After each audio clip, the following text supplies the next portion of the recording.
Então, a primeira pergunta que nós gostaríamos de compartilhar é: de que modo os primeiros pensadores buscavam as causas dos fenômenos? Então, a princípio, a filosofia e a ciência nasceram juntas na Grécia Antiga, um tempo que as pessoas tentavam entender o mundo ao seu redor. Então, no início, essas explicações sobre os fenômenos da natureza eram todos baseados em mitos, ou seja, eram histórias que envolviam deuses e forças sobrenaturais. Então, tudo que acontecia, sejam trovões, chuvas, até doenças naquela época, eram tudo baseado à vontade divina. Então, com o passar do tempo, alguns pensadores começaram a perceber que esses acontecimentos poderiam sim ter causas naturais. Foi aí que eles decidiram buscar, através de respostas, eh, da observação, da razão e do questionamento, que foi aí que nasceu a filosofia, como uma forma de pensar o mundo, buscando explicações racionais, em vez de simplesmente aceitar o que era contado pelos mitos.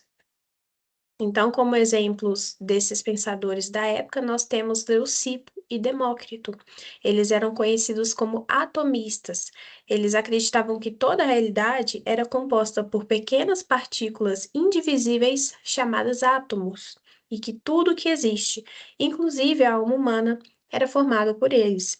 Então, para os atomistas, quando o corpo morria, a alma também deixava de existir, porque os seus átomos se dispersavam. Então, essa ideia representou uma grande mudança na maneira de compreender a vida e a morte e aproximou também o pensamento filosófico daquilo que mais tarde se tornaria o nosso olhar científico. Então, é um olhar baseado em observação, um olhar baseado em lógica e também em raciocínio matemático. Outro exemplo que nós temos é o de Zenão de Eleia. Então, ele foi um pensador muito importante que acreditava que o ser é imóvel e que o movimento seria apenas uma ilusão dos sentidos. Essa visão, apesar de parecer contrária à experiência cotidiana, foi muito necessária para o desenvolvimento da reflexão crítica, porque Zenão não aceitava as aparências, mas buscava entender o que realmente existia por trás delas. Foi aí que ele nos ensinou algo muito necessário para qualquer área do conhecimento, né? Inclusive até a área da saúde, que é preciso ir além do senso comum. Então a gente precisa questionar aquilo que parece óbvio e procurar entender a essência das coisas. Então, esses primeiros filósofos, eles foram os pioneiros, né, do pensamento racional e abriram também o caminho para a ciência, mostrando que o mundo podia ser compreendido pela razão humana e que o conhecimento não deve se basear apenas nas crenças, né, mas também em observação e análise crítica dos fatos. Então, de certa forma, esse mesmo espírito também está muito presente na nossa área, né, que é a área da enfermagem, em toda a área da saúde. Porque assim como os filósofos buscavam entender as causas dos fenômenos da natureza, o profissional da saúde também busca entender, né, as causas das doenças, os processos de enfermagem, os processos que envolvem o corpo humano, né? Então, em ambos os casos, há um só princípio, que é o de observar, questionar e compreender para melhor cuidar da vida. Então, é por isso que nós podemos dizer também, né, que a filosofia e a ciência, desde o seu nascimento na Grécia Antiga, estão, de certa forma, unidas por um mesmo propósito, que é o propósito de compreender o ser humano e o mundo também de uma forma mais racional.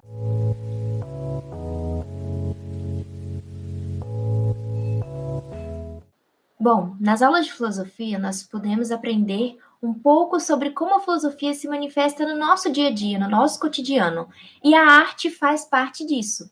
A pergunta que eu separei é: as produções artísticas são ricas em significado para o seu autor e para o seu público? Além da função da expressão de sentimentos, valores, ideias, a arte pode fazer uma crítica social e despertar uma reflexão filosófica? É claro que sim. As produções artísticas elas são manifestações ricas em significado. Elas expressam sentimentos, valores e ideias, mas elas também problematizam a nossa realidade, questionando as nossas estruturas sociais, políticas e culturais. Uma pintura, uma escultura, qualquer produção artística, ela não se restringe apenas ali naquele contexto de visualização primária. Ela vai muito além e gera uma reflexão em quem está contemplando aquela arte. Assim como a filosofia, a arte ela provoca uma reflexão e ela desperta em cada indivíduo uma nova percepção, uma nova forma de ver o mundo.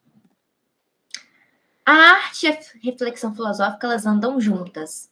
A arte ela pode ser compreendida como um meio de reflexão filosófica.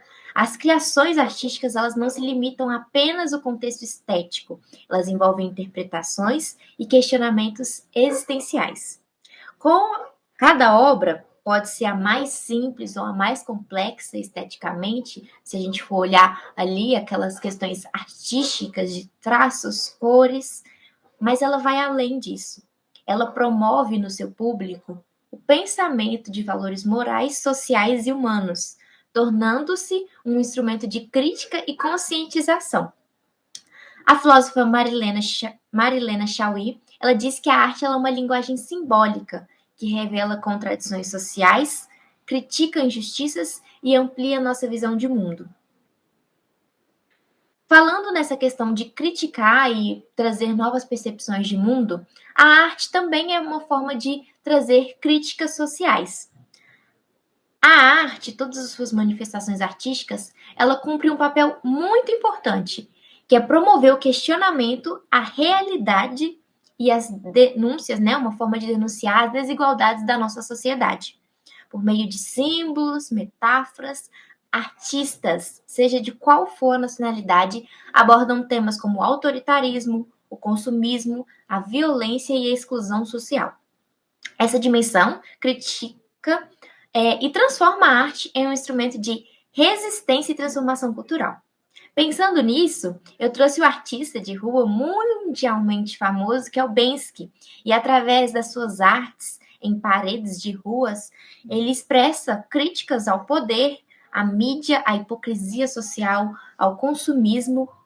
E aí sua arte é muito bacana porque ela promove a democratização ao acesso a essa reflexão. Se nós formos pensar que museus, galerias de arte, elas por questões financeiras, ela se restringe a apenas um público, isso faz com que a reflexão filosófica por meio da arte também se restrinja só a um público. E quando ele traz essa crítica através das suas artes, né, ali nas paredes espalhadas pelas ruas, ele promove que ricos, pobres, crianças, adultos, idosos possam ter acesso a essas obras e gerar sua própria reflexão social por meio da arte. Eu separei aqui duas obras famosas do Banksy. A primeira traz esse contexto de até onde vai o sucesso do ser humano, até onde ele quer ir para alcançar o ápice ali do seu desenvolvimento, seja no ramo empresarial, seja no sentido de relacionamentos interpessoais. Então, nessa primeira obra, em cima, ele traz ali uma pessoa de terno, com um capacete, como se fosse um engenheiro, um empreiteiro, e ele alcança, sim,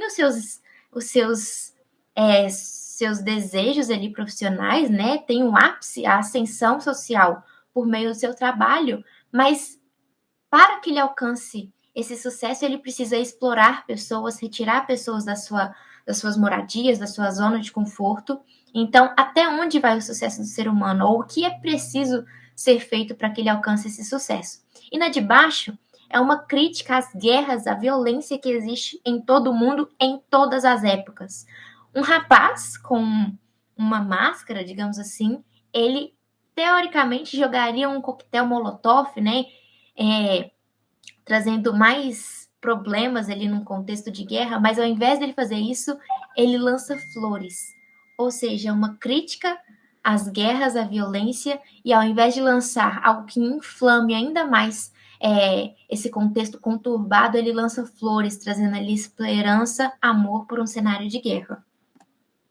E por fim, a arte, sociedade e pensamento. A arte e a filosofia, como eu disse, elas andam juntas. Elas se complementam ao estimular o pensamento crítico e a consciência social em todas as faixas etárias.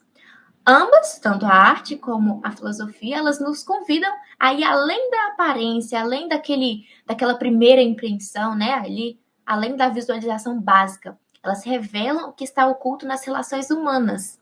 Por meio da sensibilidade e da razão, a arte contribui para uma sociedade mais reflexiva, ética e sensível à diferença.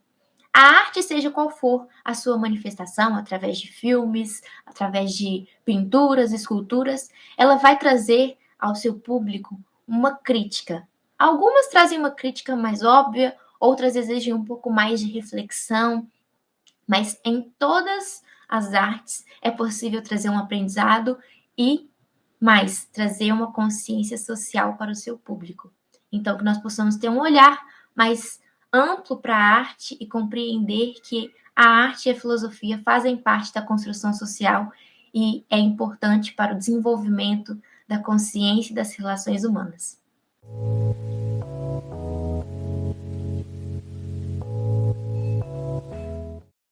Bom, durante as aulas de filosofia, podemos trazer à tona vários assuntos relacionados ao nosso cotidiano atual.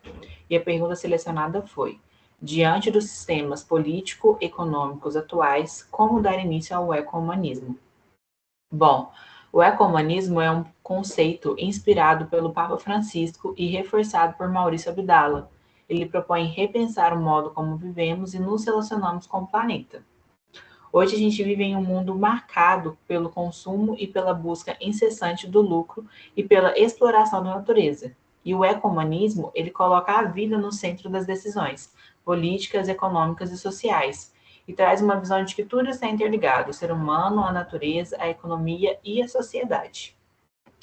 O ecohumanismo, ele não se limita a mudanças individuais, ele nos faz pensar nas mudanças estruturais, políticas e econômicas que sustentam a sociedade atual no mundo de hoje.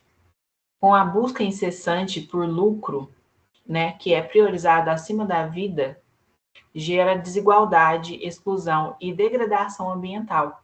Por isso, para Francisco e Maurício Abdala, eles lembram que não é possível humanizar um sistema baseado na exploração e no consumo excessivo, e que é preciso criar novos modelos de economia e de política que valorizem a solidariedade, a justiça social e o equilíbrio ambiental.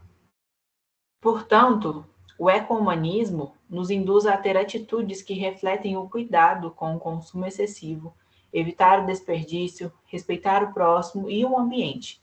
E essas pequenas atitudes geram grandes transformações coletivas.